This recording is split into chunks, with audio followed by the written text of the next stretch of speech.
Let's go! Mga food vloggers, humarap sa isang matinding food challenge. Talaga si Kuya Chang kinabahan. Diba? May kinabahan, Nakatikim na ba kayo ng dugo sa cake? No, hindi pa. bago yan. Gusto ko yun. may nalito, Tamang-tama, yan ang gift ng farm to table sa iyong wedding. Yeah. Congratulations! at may halos bigla. Kasi hindi siya kumakain masyado ng exotic food, diba? Nakita mo ba yung mata ko? Ang lit-lit na. Ayun na nga. Hanggang saan ang kakayanin nila sa kakaibang farm to table experience na to? Ano yan? Familiar sa akin. Dalawa? Lima? Dugo, Okay, di ba? okay. Bumisita tayo sa malawak na farmland at resort ng Villa Rufina para sa ating kakaibang food adventure. Hindi lang ang hot springs, tahimik na kapaligiran at magandang view ng bundok makiling ang mae-enjoy natin dito. Isinama ko ang 3 trending na food vloggers para hamunin sa isang unusual food exploration. At kung kadalasan ay pagkain sa mga resto, karinderya at mga patok na kainan ang tinitikman nila, ngayong araw, Tikman muna natin. Joke lang. harap sila sa mga pagkain hindi pa nila nasusubukan. Solid. Ako kasi chef, ano talaga ako kung ano yung magiging patok na alam ko. Okay. Mura, masarap, at the same time talagang pipilahan ng maraming tao. Ako naman mas gusto ko yung kakaiba. Yung kakaiba, yung hindi pa natitikman na Kakaiba. karamihan, yes. Alright. Bicolana kasi, kaya talagang Okay. palaban Palaban, sa ha? mga dishes. Kuya Cham. Hindi po ako palaban. Bakit may disclaimer? Bakit may disclaimer? Hindi talaga. Pero pag Exotic. hindi mo alam,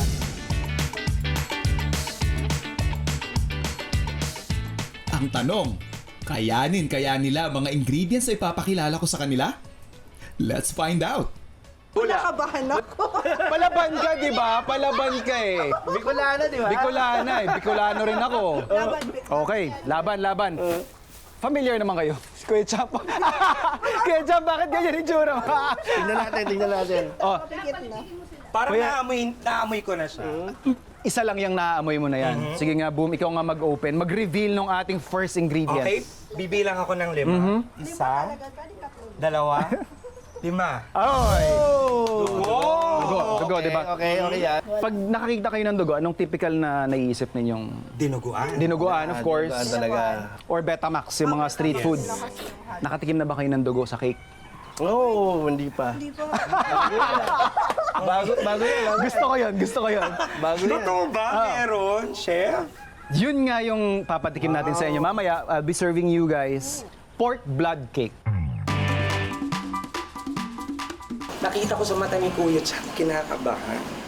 Ba't ka kinakabahan? Kasi hindi siya kumakain masyado ng exotic food, di ba? Oo. Nakita mo ba yung mata ko? Ang lit-lit na. Ayun na nga, nakita ko kahit maliit. Pero Hindi ko Hindi talaga. Pero pag Exotic. hindi mo alam, pag hindi mo alam, pwede. like luto na. One time lang ako nakakain ng palaka. Uy, masarap yun. Oo nga, one time lang. As in maliit lang. As in maliit lang. Persahan pa yon.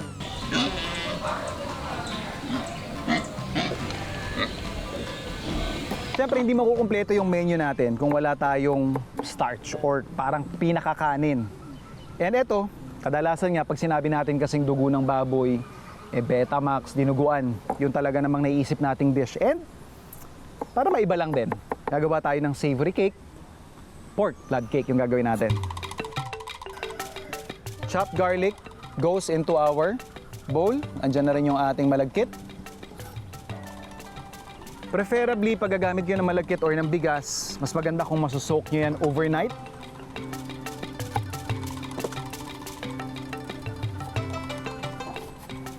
Or siguro, pinakamabilis na yung 30 minutes.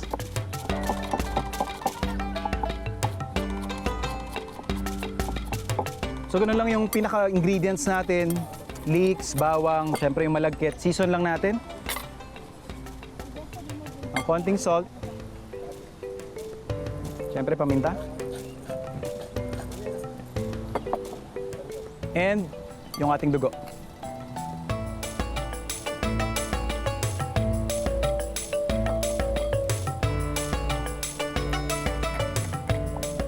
Kung ayaw nyo ng malagkit, pwede kayong gumamit ng bigas lang. Lagyan lang din natin ng konting sugar. And syempre, bago natin ilagay, tikman muna natin. Joke lang.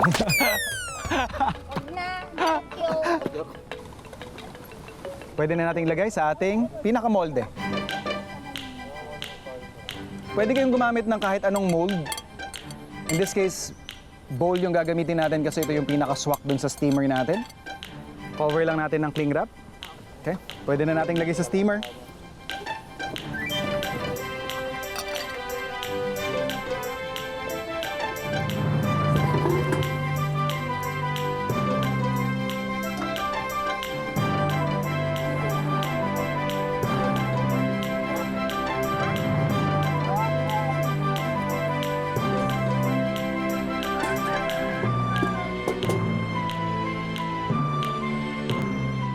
Nakatikim na ba kayo ng dugo sa cake? No, hindi pa. Gusto ko yun, gusto ko yun. Totoo ba? Meron? Cake na gawa sa dugo ng baboy?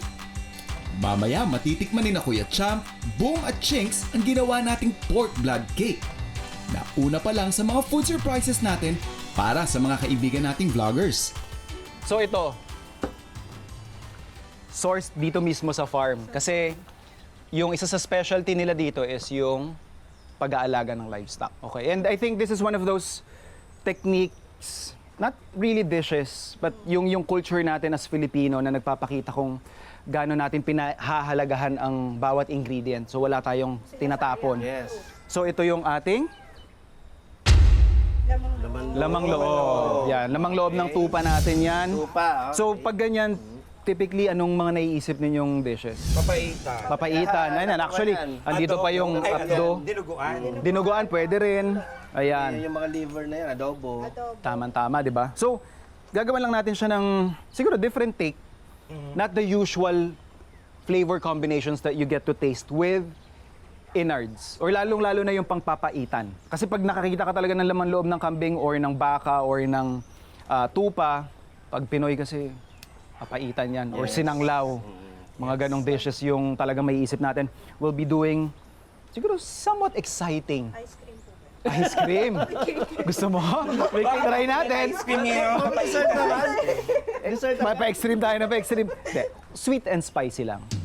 At para mas kumpleto ang farm-to-table experience ng ating mga bisita, sila ang inatasan kong maglinis ng laman loob ng tupa na gagamitin natin. Chef Drew, baka naman pwedeng patulong.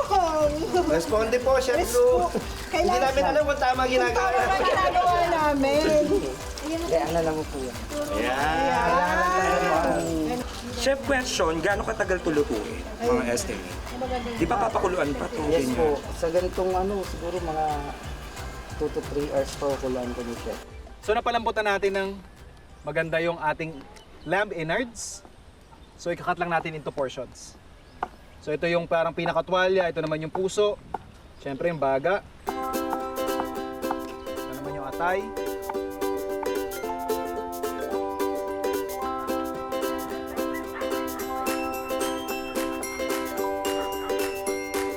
So lagyan lang natin yan ng mantika. Ating luya.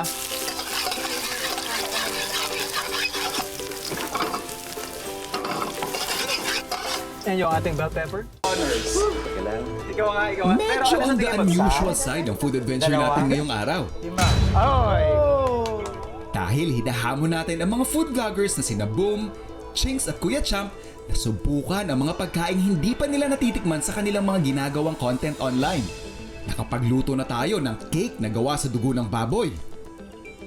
At sweet and spicy laman loob ng tupa. Ano naman kaya ang susunod na gigimbal sa kanila? Kuya Champ, ikaw nga. Please do the honors. Ikaw nga. Pero ano sa tingin mo to? Hula lang. Kung pa-extreme ng pa-extreme yung ating mga ingredients, dugo, laman loob. Ano yan eh? Kasi lahat parang Kapain mo kuya. Kinakabahan. kapait. Pwede. Parang ulo. Matigas eh. Okay. O paa. Paa. Pa-extreme tayo, ha? Papasok kasi ata dugo. Buto ulo. Parang ulo. Tingin ko ulo. O, sige, reveal na natin yan. Ulo. Okay, ready? Tama naman. Yung nasa loob ng ulo. Yes, Yan. utak. Utak. Ito yung ating ox brain or yung utak ng baka. Meron din tayo dyan utak ng baboy. But yun nga, typical sa mga gotohan. Lalong-lalo na siguro pag na mga nag-feature niyan, di ba? Yung naka-plastic. Di ba yung nagpapakulo sila ng kaldo? Yung mga nakalutang na naka-plastic. Sa pares, di ba? Yun. Utak yung nakalagay doon. And sa sisig. Sisig, of course, dinakdakan. Dinakdakan yan. Ang masarap sa utak, yung texture nito eh. Correct. Done right, wala siyang lansa. Dapat, napakasarap nito. Isa ito sa mga pinaka-paborito kong ingredient eh. Ako din. Diba? So, what's lacking lang kasi when we're talking about brain as an ingredient is yung texture. It's all smoothness, creaminess. So what we'll do is we'll add texture. We'll deep fry yung ating brain. So what we'll do first is ito yung ating ox brain. Iba-blanch lang natin yan.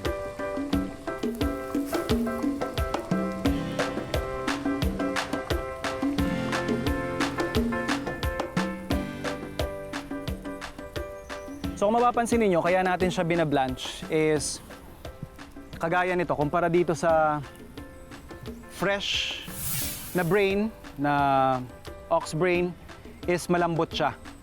So naisip ko lang baka mamaya pag dinip fry natin siyang rekta, maghiwa-hiwalay, maglasog-lasog, kaya natin ginagawa yung pagbablanch kasi kung mapapansin niyo, ayan o, medyo mas firm na siya, mas may chance siyang hindi maghiwa-hiwalay pag dinip fry natin siya. So habang pinopoach natin or binablanch natin yung ating brain, lalagay ko na yung ating coat. Ito yung magbibigay sa atin ng texture na sinasabi natin, yung ating breadcrumbs.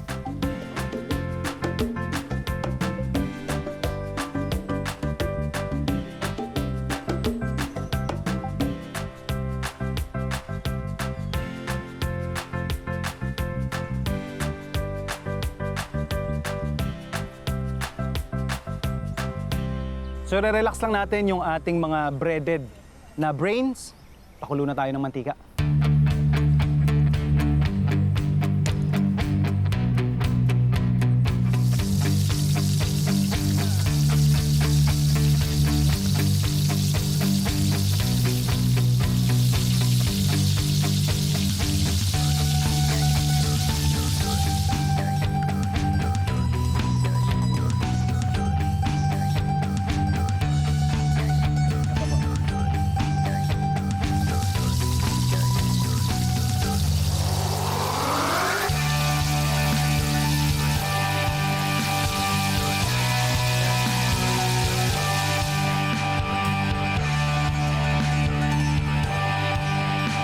Ito na, pogi na.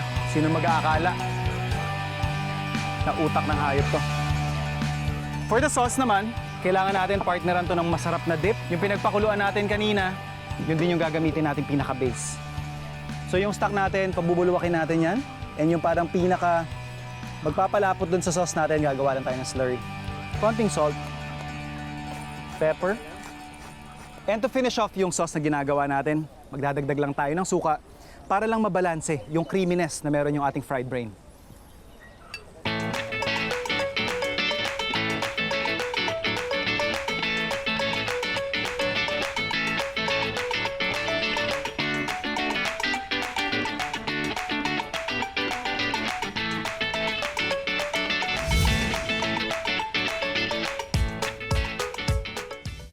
Ngayong araw, hinamon natin sa isang kakaibang food adventure challenge ang mga vloggers na sina Boom, Chinks at Kuya Champ.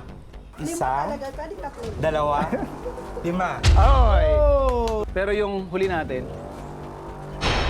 may takip na yan. Naka-blindfold pa.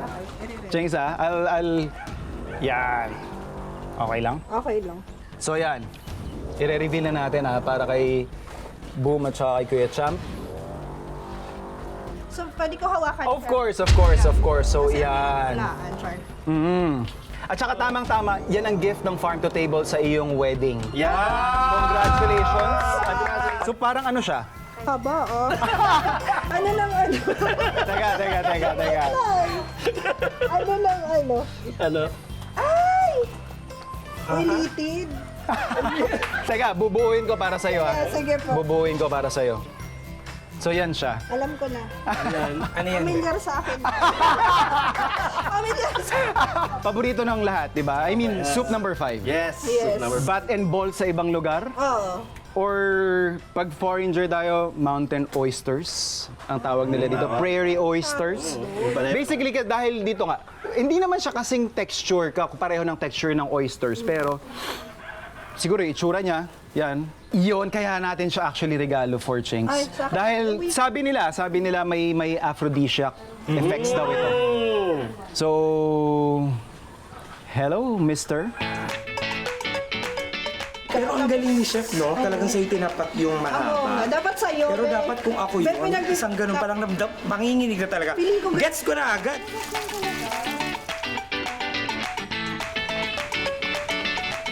Pagsasama-samahin natin sa kanya, wala namang kailangan ng tanggalin. Although in other cuisines, kadalasan tinatanggal nila itong parang pinaka-casing na yan.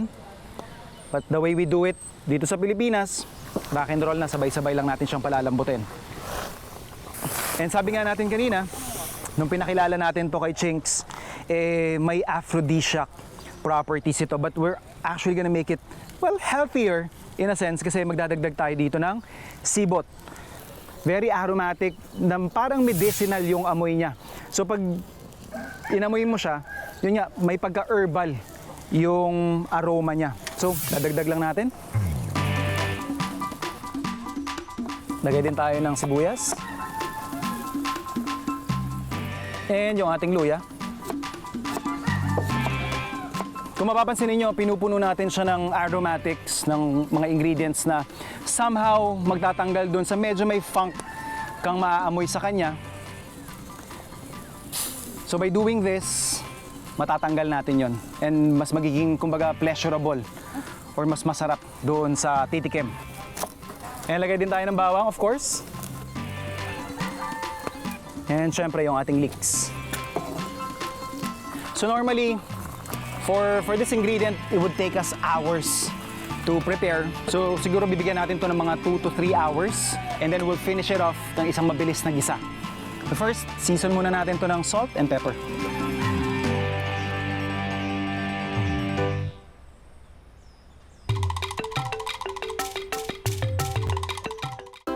Cake na gawa sa dugo ng baboy. Sweet and spicy ulam mula sa laman loob ng tupa. Piniritong utak. At soup na gawa sa ari ng baka na nakakatulong raw sa pagpapainit ng pagsasama ng mag-asawa. Yan ang mga kakaibang pagkain ipapatikim natin sa mga food vloggers na sina Boom, Chinks at Kuya Champ na matapos magulat sa mga ingredients na pinakita natin, nagpa siyang magpagpag muna ng kaba at mamasyal sa paligid ng Villa Rufina at sa kalapit nitong Alcacid Aviary and Farm dito sa Calamba, Laguna. Okay guys, ngayon naman papasok kami sa Aviary Farm. Kasi Uy, medyo... pero may egg. Oh, nakahuli na. Totoo, talaga? Oo Legit? nga. Nang lumabas. Cute, cute. Sabi sa loob. O yan, papakain ka po. Saan po? Saan po? Bibigyan namin. Ito mo sa... Balik kami. Sir, ako na lang po pakain. Matapos ang ilang oras ng pagsisteam, halos ready na ang cake na gawa sa dugo ng baboy. Check na natin. And pag nag-set na siya, pwede na natin yung hanguin.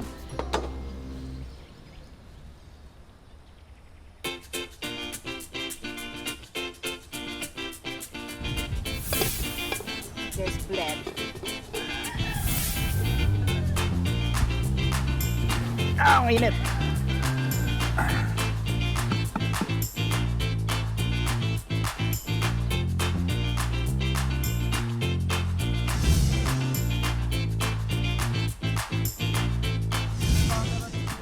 So ilang oras na rin natin pinakukulaan yung ating ball tsaka yung ari ng baka. Pwede na natin tong hanguin para i-chop. Yan. So ito na itsura ng ating mountain oysters. And syempre yung kaldo hindi natin pwedeng sayangin. Makita nyo punong-puno na yan ng lasa. Yung aromatics natin, yung mga nilagay nating spices. Solid na yan sabaw na yan. So ito yung pinaka-ari ng baka. kung makapapansin ninyo, para siyang tendons. And yung texture niya, as you would expect, kagaya pag kung bumibili tayo ng mga pares, gelatinous siya, para siyang balat ng baka rin, ganun din yung texture niya. Walang kahit anong anggo. Masarap.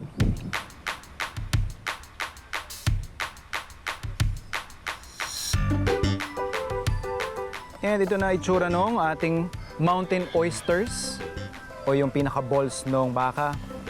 Kapag naluto siya, mukha na siyang egg yolk.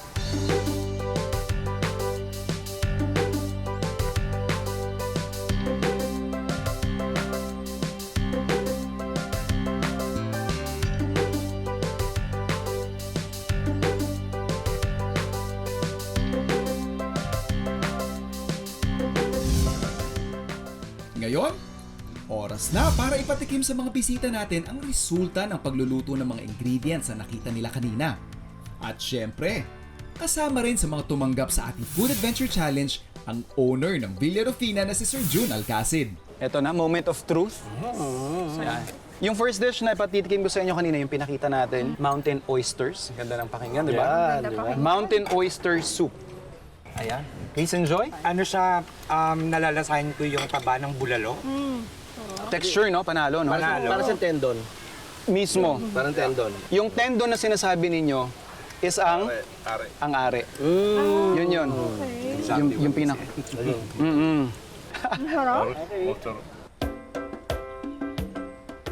Ba ako makain ng puti ng penoy sa loob. Para siyang yung penoy ng yung red Oo. penoy na sobrang smooth at talagang nagaan. Hindi mo Natutulang kalain sa'yo. na, hindi mo kalain ng bola mo.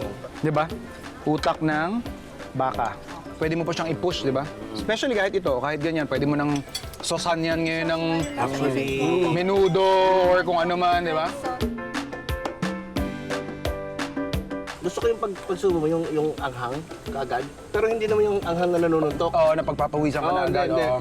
Ano siya, swabing anghang. Tapos, yung flavor niya, andun.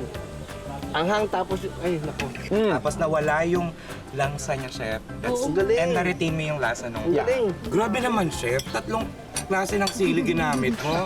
Crunchy pa rin yung bell pepper, Yeah. kaya ang sarap. That's one of the techniques that we always show na we wanna retain yung characteristic ng ingredient. Yung ingredient. Na hindi siya nawawala doon sa buong dish. Overcook. Sa iba kasi na-overcook yung bell May kulang na lang, chef. Ano? Mainit na kanin. Kanin! Kanin? Hindi Okay. ako pa sinasabi sa kanya. Ang hirap, maano yung lasa eh. Parang may sweetness na hindi mo maintindihan. I guess it's more of trying to balance the flavors. Yun nga. That not compromising yung characteristic ng ingredient. Feeling ko, chef, ang sarap niya i-partner dito. Pengi pa nga kanya. Kuya Cham. sabaw. Bakit ang galing mo, chef? That's the question. Chamba. What we've been trying to do in the show is to just really simplify things. Not overdo it, not overthink. Just really have the appreciation and talagang kwan lang. Knowing the basics para ma-execute mo ng tama na mapalabas mo yung lasa ng ingredients. Naging paulit-ulit na ako. Pero that really is the only secret. When you handle fresh ingredients. Diba? We as a nation, yung food culture natin has been as rich as yung spread natin. Diba? So, ito yung mga hindi ko kayo kilalang kumpare pero nandito sila ngayon. Ano ba? Tagal ko nang gustong matikman ng mga luto mo eh. Wala, pinapanood lang ko eh. Utak ka lang baka. Sarap oh. Tabindoro. Pwede. Oh, yung suman, tikman mo. Tikman. Tikman mo yung suman. Tikman mo yung suman. Dala nyo rin po ito. Dala Gawa sa namin inyo. yan. Gawa namin yan.